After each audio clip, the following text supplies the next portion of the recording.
Hello everyone, Ayush शिक्षा with अखिल में एक बार फिर से आप सभी का स्वागत है। आज का हमारा टॉपिक है सेल वॉल मीन्स कोशिका भित्ति। कोशिका भित्ति के बारे में इस वीडियो में देखते हैं कौन कौन सी इंपॉर्टेंट बातें हैं और क्या कोशिका भित्ति की स्ट्रक्चर होती है। कुछ स्पेशल फैक्ट्स हैं जो हम पहले से भी जानते हैं या पढ़ चुके हैं जिन्हें, जैसे क्या है कि माइकोप्लाज्मा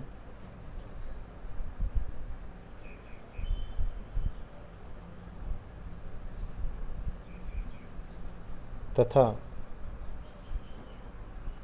जंतु कोशिका मीन्स एनिमल सेल में जंतु कोशिका में सेल वॉल मीन्स कोशिका भित्ति अनुपस्थित होती है। कोशिका भित्ति एब्सेंट होती है या अनुपस्थित होती है। ठीक है, हम ये भी जानते हैं कि जो पादप युग्मक होते हैं, पादप युग्मकों में भी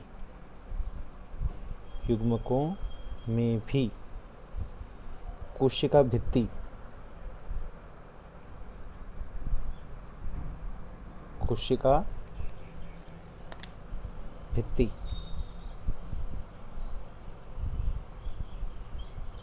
नहीं पाई जाती। फिर पाई कहाँ जाती है, ये चीज़ हम जानते हैं। प्लांट सेल और एनिमल सेल में जब हमने डिफरेंस देखा था तब हमने ये चीज़ देखी थी। कहाँ पाई जाती है? जीवाणु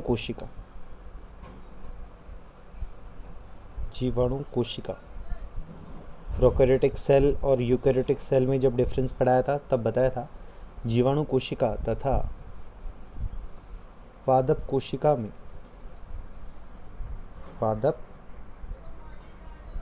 कोशिका में सेल वॉल पाई जाती, मीन्स कोशिका भित्ति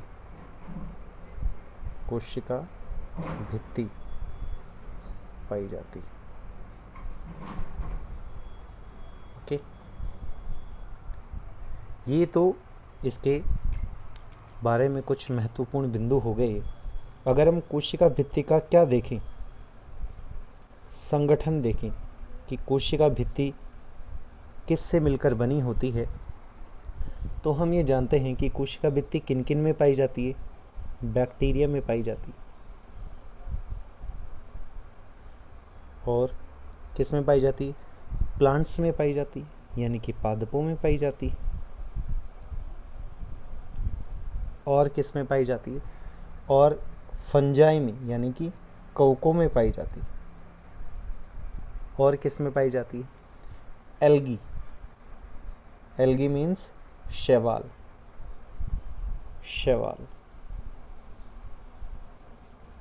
और इसका मतलब कवक।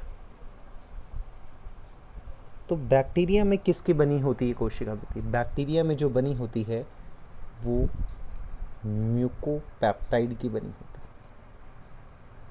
पेप्टिडोग्लाइकेन भी लिख सकते हैं। ये चीज़ भी मैं आपको प्रोकैरियोटिक और यूकैरियोटिक सेल में जब डिफरेंस पढ़ाया था तब बता चुका। प्लांट्स में किसकी बनी होती है? मेनली सेलुलोज की। मेनली किसकी बनी होती है? सेलुलोज की बनी होती है। हालांकि और क्या होता है? हेमी सेलुलोज भी होता है।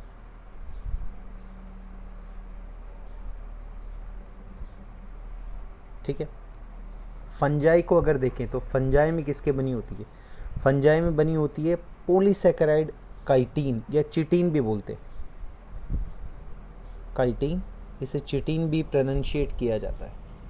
कुछ जगह इसे फंजाई या फंजी सेलुलोज भी कहते हैं। तो इस चीज़ को भी आप याद रखें। ये एक पॉलीसैकेराइड है। काइटिन क्या है? एक पॉलीसैकेराइड है। जबकि शैवाल में किसके बनी होती है? शैवाल में सेलुलोज एंड पैक्टिन की बनी होती है। किसकी बनी होती है? सेलुलोज और पैक्टिन की। तो ये कोशिका भित्ति का क्या हो गया?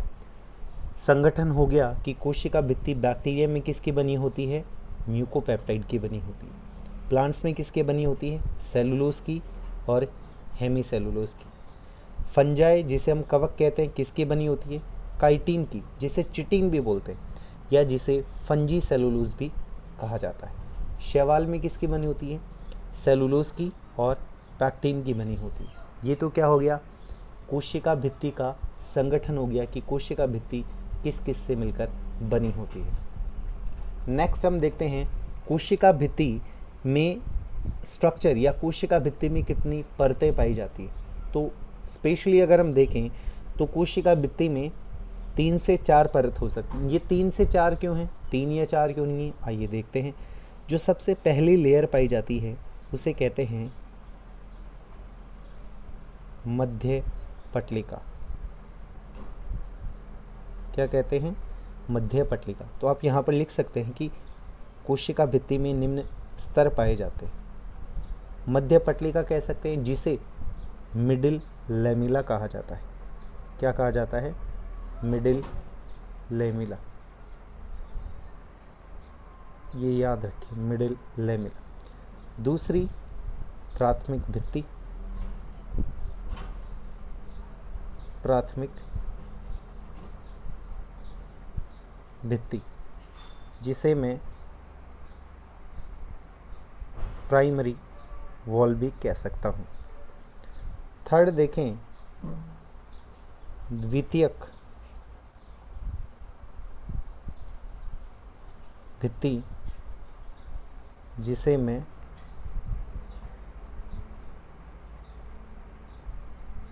सेकेंडरी वॉल कह सकता हूँ।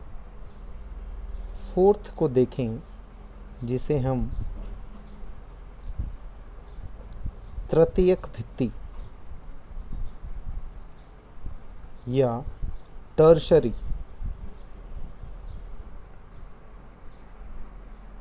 वॉल कह सकते हैं। तो कितने स्तर हो गए? कोशिका भित्ति में मुख्यतः 3 स्तर मिलते हैं। मुख्यतः कौन कौन से? मध्य पटलिका मिलती है, प्राथमिक भित्ति मिलती है और द्वितीयक भित्ति मिलती है। तृतीयक भित्ति ये रेयर कंडीशन में मिलती है। कब मिलती है, कैसे मिलती है, आइए देख लेते हैं। तो अब हम एक एक स्तर को पढ़ेंगे कि किस तरह से एक एक स्तर क्या रोल प्ले करता है। आप इसे देख सकते हैं। आई थिंक आपके समझ में आ गया होगा ये। आगे चले। बिल्कुल।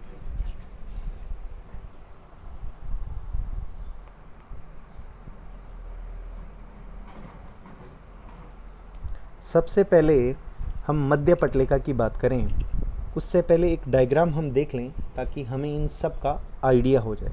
देखिए, आप मान के चलिए कि ये एक क्या है, सेल है जिसके अंदर साइटोकाइनेसिस यानी कि कैरियोकाइनेसिस मीन्स केंद्रक विभाजन हो चुका है। अब आप कहेंगे कैरियोकाइनेसिस क्या होता है? ये तो हमें पता ही नहीं। तो वैसे तो आपने प्रीवियस क्लासेस में इसे पढ़ रखा है, लेकिन किसी को याद नहीं होगा तो भी कोई टेंशन नहीं है, क्योंकि नेक्स्ट जो चैप्टर होगा उसमें हम कोशिका विभाजन के बारे में ही बात करेंगे। ओके। तो कैरियोकाइनेसिस होने के बाद क्या कंडीशन होती है? कैरियोकाइनेसिस जिसे हम बोल सकते हैं केंद्रक विभाजन। क्या बोल सकते हैं? केंद्रक विभाजन। ओके। कोशिका विभाजन पढ़ेंगे तब आपको पता लग जाएगा कि केंद्रक विभाजन या कैरियोकाइनेसिस क्या होता है। तो केंद्रक विभाजन जब होता है तो 2 पुत्री केंद्रकों का निर्माण हो चुका होता है या हो जाता है। इस तरह से 2 केंद्रक बन चुके होते हैं।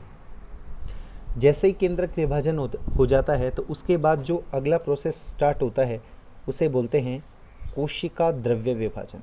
क्या बोलते हैं उसे? कोशिका द्रव्य विभाजन या साइटोकाइनेसिस। ठीक है।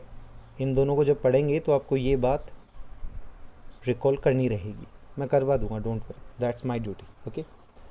तो ये इस तरह से 2 न्यूक्लियस या 2 केंद्रक बन जाते हैं। दो केंद्रक बनने के बाद आगे कोशिका द्रव्य विभाजन की प्रक्रिया प्रारंभ होती है। तो प्रक्रिया किस तरह से प्रारंभ होती है? अब कोशिका द्रव्य विभाजन होने के लिए हमने पढ़ रखा है कि पादपों में जो कोशिका द्रव्य विभाजन होता है वो कोशिका पट्टी या सेल प्लेट मेथड के थ्रू होता है। ये मैंने लिखवा रखा है, आप पादप कोशिका और जंतु कोशिका में अंतर जिस वीडियो में है उसमें देख सकते हैं, आपके पास नोट्स और पीडीएफ दोनों उपलब्ध हैं। ओके, तो उस कंडीशन में क्या होता है कि टूटे हुए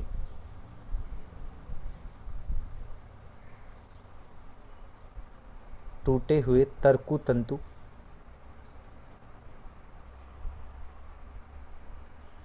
गोल्जी बॉडी, गोल्जी काय जिसे बोलते हैं, वे ईआर क्या होते हैं, यहाँ पर एकत्रित हो जाते हैं। कहाँ एकत्रित हो जाते हैं?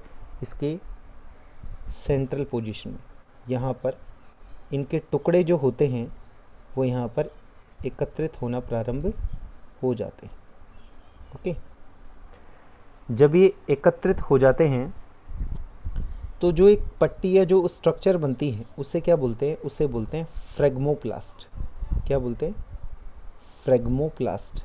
आप देखते जाएं, हम एक डायग्राम में पूरी इंफॉर्मेशन जान लेंगे। ठीक है, ये कौन है?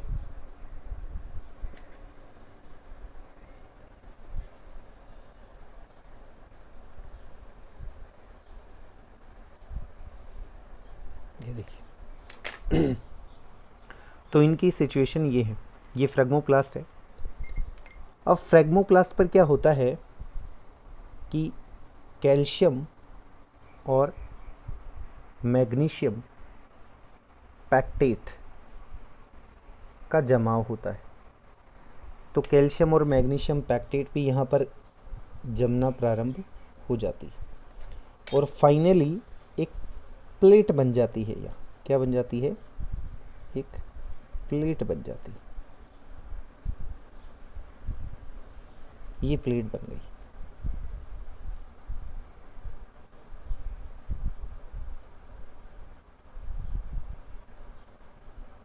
ओके, क्या बन गई? ये एक प्लेट बन गई। इसे क्या कहते हैं? इसी को बोलते हैं सेल प्लेट। फाइनली जो स्ट्रक्चर अभी दिखाई दे रही है आपको, सेल प्लेट, गौर से देखते रहें, बाद में आपको ध्यान दिखाई दे या ना दे, ध्यान रहे या नहीं रहे, इसे हिंदी में बोलेंगे कोशिका पट्टी। ठीक है, क्या? कोशिका पट्टी। ओके, आगे बात समझ। तो ये तो किसकी कंडीशन है कि साहब जब केंद्रक विभाजन हो चुका होता है तो कोशिका द्रव्य विभाजन स्टार्ट होता है। कोशिका द्रव्य विभाजन प्रारंभ होता है तो किस तरह से होता है कि यहाँ पर टूटे हुए तर्कुतंतु, गोल्जी बॉडी और ईआर आदि के टुकड़े यहाँ पर एकत्रित हो जाते हैं और फ्रेगमोप्लास्ट बनाते हैं। क्या बनाते हैं? फ्रेगमोप्लास्ट बनाते हैं। इस फ्रेगमोप्लास्ट पर कैल्शियम और मैग्नीशियम पैक्टेट का जमा होता है। फाइनली जो स्ट्रक्चर बनती है उसे क्या बोलते हैं? Cell plate. क्या बोलते हैं उसे? Cell plate. Is it clear? ये सेल प्लेट मेथड है और मैं इसी को क्या बोलूँगा? Middle lamella. इसी को क्या बोलूँगा मैं? Middle lamella. Middle lamella. आगे बात समझ में? मध्य पटलिका। ठीक है, इसके बाद कौन आता है? इसके बाद आती है प्राथमिक भित्ति। प्राथमिक भित्ति का क्या स्टेटस है वो भी देख लेते हैं हम।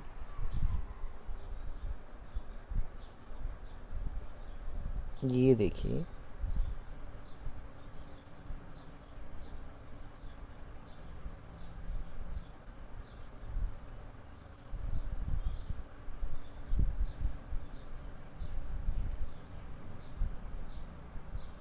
इसके बाहर जो आपको परत दिखाई दे रही है, लेयर दिखाई दे रही है, इसे बोलते हैं प्राथमिक भित्ति। ये प्राथमिक भित्ति आपको एक इस तरह दिखाई दे रही है। ये कौन है? ये है प्राइमरी वॉल। ठीक है, आगे ये बात समझ में। अब आगे देखते हैं। अब देखिए आप,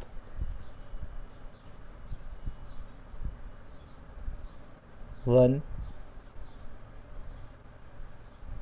टू, और 3, इधर भी 1 2 3। ये जो आपको दिखाई दे रही है त्रिस्तरीय परत,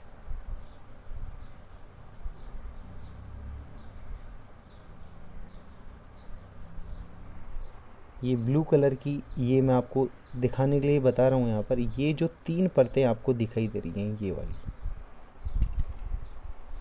ये जो त्रिस्तरीय परत है, इसी को क्या बोलते हैं? Secondary wall. क्या बोलते हैं? Secondary wall. आगे ये बात समझ में। अब कौन बची? टर्सरी, जो मैंने पहले ही बोला था रेयरली प्रेजेंट होती है। आगे ये बात समझ में। तो इसको देखकर, इस डायग्राम को देखकर आपको कोशिका भित्ति के परतों के बारे में या स्तरों के बारे में ज्ञान प्राप्त हो चुका होगा। ठीक है, अब इंडिविजुअली हम एक एक स्तर की बात कर लेते हैं। तो आइए, सबसे पहले जिस स्तर की बात करेंगे वो कौन है? Middle lamella. वो कौन है? Middle lamella.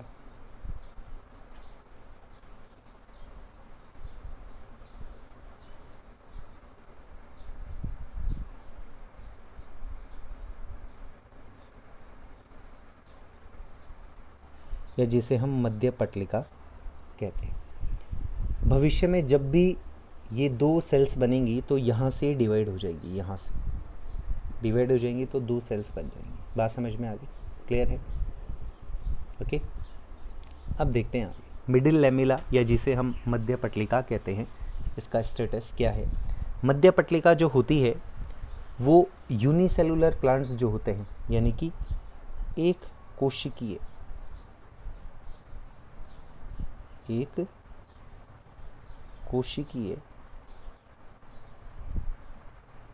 पादपों में अनुपस्थित होती है। ये चीज़ आप याद रखें। ठीक है, नेक्स्ट, बहुकोशिकीय पादपों में जो मल्टी सेलुलर प्लांट्स है,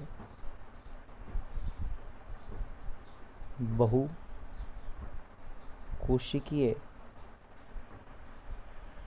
पादपों में मिडिल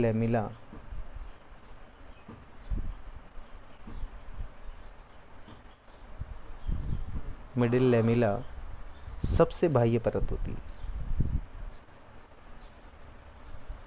सबसे बाह्य परत होती है। ठीक है, आगे चलते हैं। संगठन अगर देखें तो आप स्वयं समझ चुके होंगे कि संगठन किसका है? कैल्शियम और मैग्नीशियम पैक्टेट का। ठीक है, इसी की बनी होती है मध्य पटलिका। सबसे बाह्य परत होती है, बहुकोशिकीय पादपों में, यूनिसेलुलर में मिलेगी ही नहीं। ठीक है, आगे चलते हैं। निर्माण कब प्रारंभ होता है इसका? ये इम्पोर्टेंट बात है, निर्माण कब होता है? तो देखिए, अगर आपको थोड़ा सा याद हो, वैसे कोई कंपलसरी नहीं आपकी याद हो, क्योंकि आगे मैं याद करवा दूंगा, डोंट वरी। जब सेल डिवीज़न होता है तो नॉर्मली जो फेजेस होती हैं वो सबसे पहले कौन सी होती है? प्रोफेज होती है। प्रोफेज के बाद मेटाफेज होती है, मेटाफेज के बाद एनाफेज होती है, और एनाफेज के बाद टीलोफेज होती है। ये किसके पार्ट हैं? ये कैरियोकाइनेसिस के पद हैं, केंद्रक विभाजन के। तो सबसे लास्ट में कौन हो रही है? टीलोफेज। तो इसका निर्माण क्या होता है? टीलोफेज के अंत में प्रारंभ। ठीक है, नेक्स्ट, अब बात आती है कि इसका फॉर्मेशन कैसे होता है, मध्य पटलिका का या मिडिल लैमेला का निर्माण कैसे होता है। तो मैं आपको ये बता चुका हूँ कि मध्य पटलिका का निर्माण टूटे हुए तर्कुतंतु, गोल्जी बॉडी व ईआर के एकत्रित होने से बने हुए फ्रेगमोप्लास्ट के द्वारा होता है। और इस फ्रेगमोप्लास्ट पर आप देखते जाएं, इस फ्रेगमोप्लास्ट पर कैल्शियम मैग्नीशियम पैक्टेट जमा होने से कोशिका पट्टी का निर्माण हो जाता है। किसका निर्माण हो जाता है? कोशिका पट्टी का निर्माण होता है और कोशिका पट्टी से ही मध्य पटलिका या मिडिल लैमेला का निर्माण हो जाता है। ठीक है, कोशिका पट्टी का निर्माण किस क्रम में होता है? अब केंद्रीय क्रम में होता है, ये आपको पता होना चाहिए। ये पता क्या होना चाहिए? लिखवा रखा है आपको कहाँ पर? अब केंद्रीय निर्माण होता है किसका? सेल प्लेट का। ठीक है, आगे चलते हैं। अब एक स्पेशल फैक्ट आपको जानना चाहिए कि जब फल पकते हैं तो फलों के पकने के समय रवाहीन और जेली समान पदार्थ जो कैल्शियम और मैग्नीशियम पैक्टेट से निर्मित मध्य पटलिका घुल जाती है। और इस मध्य पटलिका यानी कि फलों के पकने के समय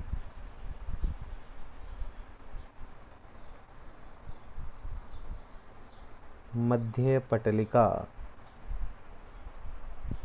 घुल जाती है, घुल जाती है और घुल जाती है और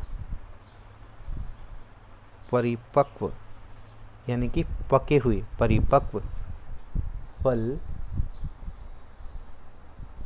लचीले हो जाते हैं,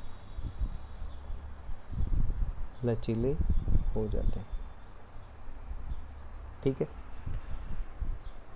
मीन्स हमें ये भी ज्ञान हो गया कि कच्चा जो फल होता है वो सॉलिड होता है। क्यों होता है? क्योंकि उसमें क्या पाई जाती है? Middle lamella. और मिडिल जब फल पक जाता है तो उसमें जो मिडिल लैमेला होती है, मध्य पटलिका होती है, वो घुल जाती है। परिणाम स्वरूप वो कैसा होता है? लचीला हो जाता है। डिफरेंस, जैसे आपने कच्चा आम देखा होगा, कच्चा आम जिसे आप या हम कैरी भी कहते हैं। कैरी कितनी सॉलिड होती है किसकी तुलना में? पके हुए आम की तुलना में। अब आप देख लीजिए दोनों में क्या डिफरेंस है। ठीक है, आगे बात समझ में? आगे चलते हैं। इसके पीडीएफ वैसे आपको उपलब्ध हो जाएंगे, फिर भी आप अगर नोट करना चाहें तो। आगे चलते हैं। आगे जो नेक्स्ट देखते हैं, ये डायग्राम आपको दिखता रहे, इसके लिए मैंने ऐसा अरेंजमेंट किया है। आगे देखते हैं पेज नंबर 3। ओके, जो नेक्स्ट आती है वो आती है हमारे पास प्राइमरी वॉल। अगर इसका फंक्शन आपको देखना हो कि इसका कार्य क्या होता है तो मैं आपको बता दूं, इसका कार्य यांत्रिक सहायता देना होता है। यांत्रिक सहायता प्रदान करना मीन्स मैकेनिकल सपोर्ट प्रोवाइड करवाना। ठीक है, आइए देखते हैं प्राइमरी वॉल।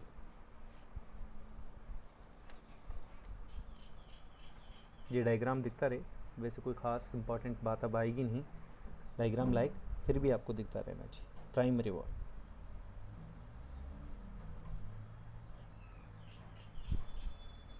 प्राथमिक भित्ति की बात करते हैं। प्राथमिक भित्ति कहाँ पाई जाती? प्राथमिक भित्ति मिडिल लैमेला के नीचे पाई जाती है, ये कह सकते हैं। लेकिन एक चीज़ हमें समझनी चाहिए, जब हम इससे पहले लिख चुके हैं कि जो यूनिसेलुलर प्लांट्स होते हैं, एक कोशिकीय पादप होते हैं, उनमें मिडिल लैमेला नहीं पाई जाती। तो क्या मैं ये लिख सकता हूँ एक कोशिकीय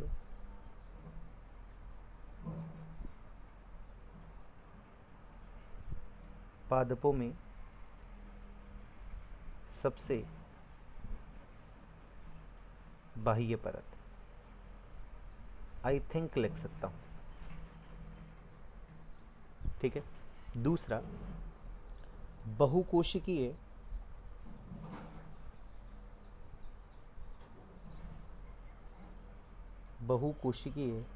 पादपों में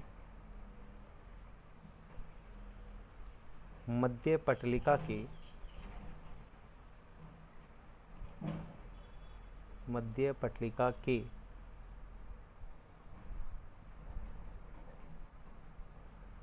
अंदर की ओर स्थित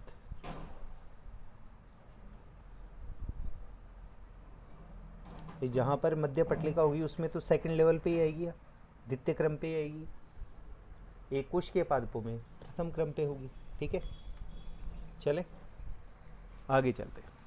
अगर इसके संगठन की बात करें कि ये किससे या किसकी बनी होती है, तो ये बनी होती है सेलुलोज की। किसकी बनी होती है?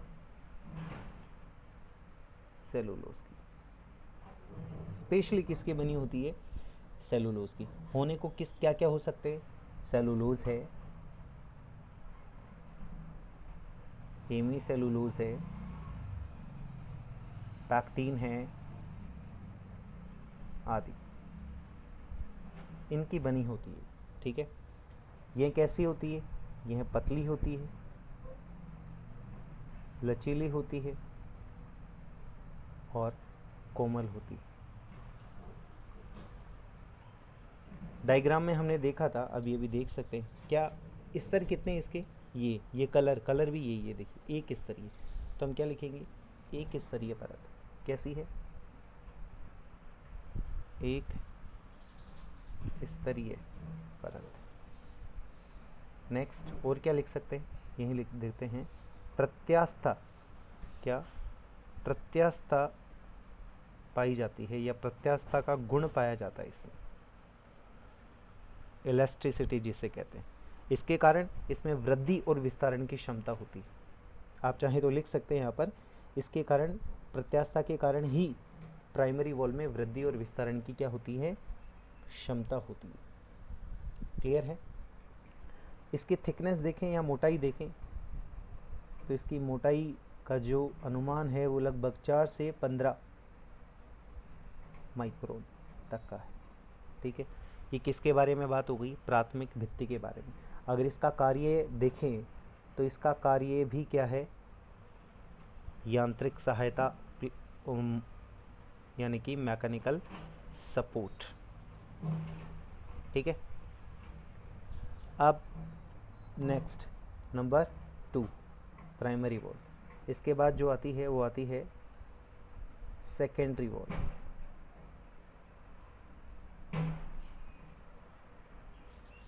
द्वितीयक भित्ति कहाँ पाई जाती है? सबको पता है, प्राथमिक भित्ति के अंदर की ओर स्थित है। अंदर की ओर स्थित। आई थिंक आपको अभी तक किसी भी बिंदु में कोई भी प्रॉब्लम नहीं होनी चाहिए। कैसी परत है आप बताएं? त्रिस्तरीय परत है। कैसी परत है? त्रिस्तरीय। ये डायग्राम में भी हमने देखा है कि ये त्रिस्तरीय परत है। देखिए सेकेंडरी वॉल ये त्रिस्तरीय, 1 2 3, पेन से जो लाइनें खींची वो 3 थी। ठीक है, त्रिस्तरीय परत है।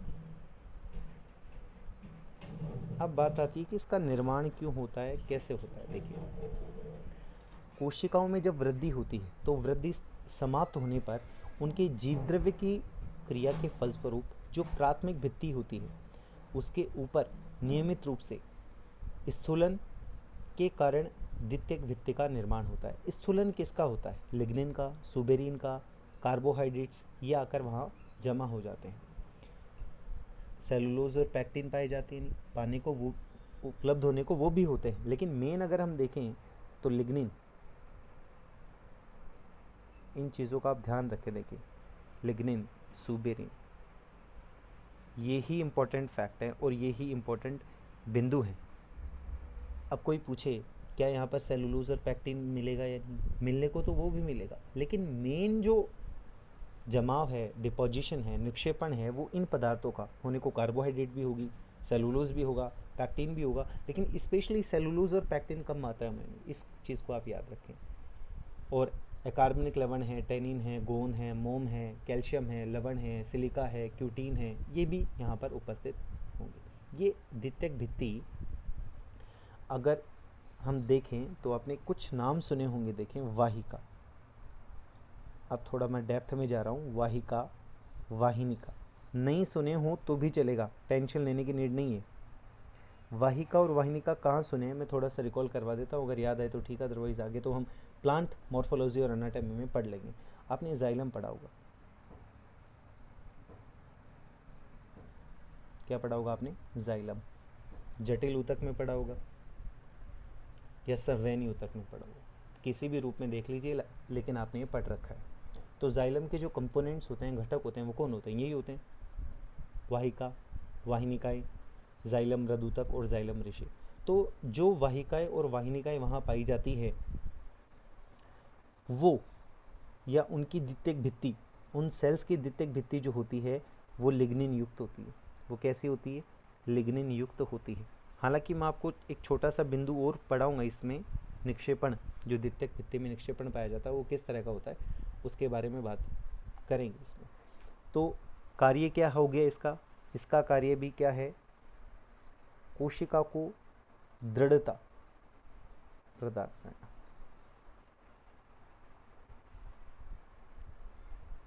प्रदान करना, ठीक है।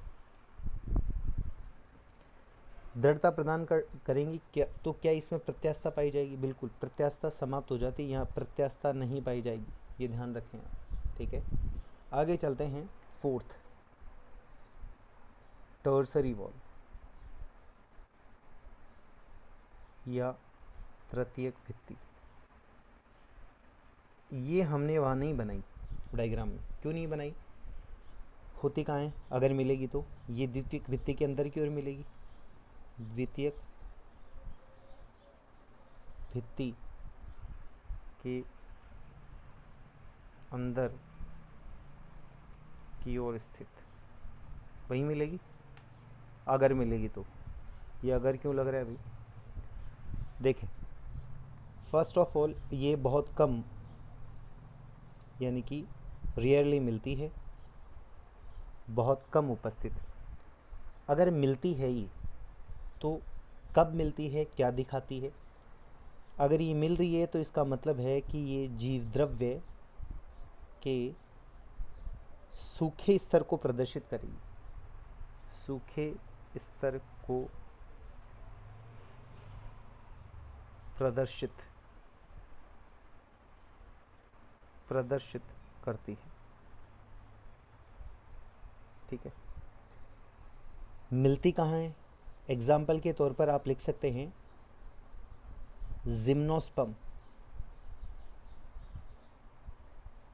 जिम्नोस्पर्म, या जिसे मैं क्या बोल सकता हूँ हिंदी में, अनावृत बीजी। ये नाम तो सुना होगा आपने, हालांकि दोनों ही सुन रखे होंगे। अनावृत बीजी की वाहिनिकाओं में मिलेगी। कहाँ मिलेगी? कि वाहिनिकाओं में। और ये वाहिनिकाएं भी किसकी बनी होती है? वाहिनिकाओं में जाइलान, जाइलान की बनी होती है। अब इस बिंदु में जो सबसे इम्पोर्टेंट बिंदु है या फैक्ट है वो यही है हमारे लिए, कि जिम्नोस्पर्म की वाहिनिकाओं में जाइलान की बनी होती है। कौन? Tertiary wall. वैसे पाई नहीं जाती, मिलेगी तो बहुत कम मिलेगी, जीव द्रव्य के सूखे स्तर को दर्शाती है, ठीक है। प्राइमरी वॉल के बारे में हमने बात कर ली। सबसे बाह्य परत होती है किसमें? एक कोशिकीय में। बहुकोशिकीय में कहाँ मिलेगी? मध्य पट्टिका के अंदर मिलेगी। संगठन सेलुलोज का, हेमी सेलुलोज का, पैक्टिन की बनी होती है, पतली, लचीली, कोमल होती है, एक स्तरीय परत होती है, प्रत्यास्था यानी कि इलास्टिसिटी पाई जाती है, और इलास्टिसिटी पाई जाती है इसी कारण इसमें वृद्धि और विस्तारण की क्षमता होती है। आप लिख सकते हैं यहाँ पर कि इसमें वृद्धि और विस्तारण की क्षमता होती है। आजकल इसी टाइप के क्वेश्चन आते हैं, ध्यान रखिएगा। विस्तारण की क्षमता पूछ लिया जाए कि प्राइमरी वॉल में वृद्धि और विस्तारण की क्षमता क्यों होती है या किस में पाई जाती है, चारों नाम दे दिए जाएँ तो स्पेशली आप किसकी तरफ फोकस करेंगे? प्राइमरी वॉल की तरफ फोकस करेंगे। सेकेंडरी वॉल है, प्राथमिक भित्ति के अंदर की तरफ मिलेगी, त्रिस्तरीय परत है, लिग्निन और सुबेरिन की बनी होती है। कहाँ मिलती है? स्पेशली आप वाहिका और वाहिनिकाएं देख सकते हैं। ये क्या है? ये जाइलम के घटक हैं। वाहिकाएं और वाहिनिकाएं जाइलम, ये लिग्निन युक्त होती हैं। अगर सेकेंडरी वॉल का कार्य देखें तो दृढ़ता प्रदान करना है। टर्सरी वॉल द्वितीयक भित्ति के अंदर की ओर पाई जाएगी, बहुत कम मिलती है तो किस रूप में मिलती है? जीव द्रव्य के सूखे स्तर को प्रदर्शित करती है। एग्जाम्पल जिम्नोस्पर्म या अनावृत बीजी की वाहिनिकाओं में जाइलान की बनी होती है, ठीक है। आज के लिए बस इतना ही। आगे या नेक्स्ट वीडियो में ultra structure of cell wall यानी कि कोशिका भित्ति की परारचना के बारे में बात करेंगे कि कोशिका भित्ति के कितने भाग होते हैं। अभी हमने कोशिका भित्ति के परतों के बारे में देखा, कोशिका भित्ति की सामान्य संरचना के बारे में देखा। आई होप ये वीडियो आपको समझ में आया होगा। आज के लिए बस इतना ही। Thank you very much. जय हिंद, जय भारत।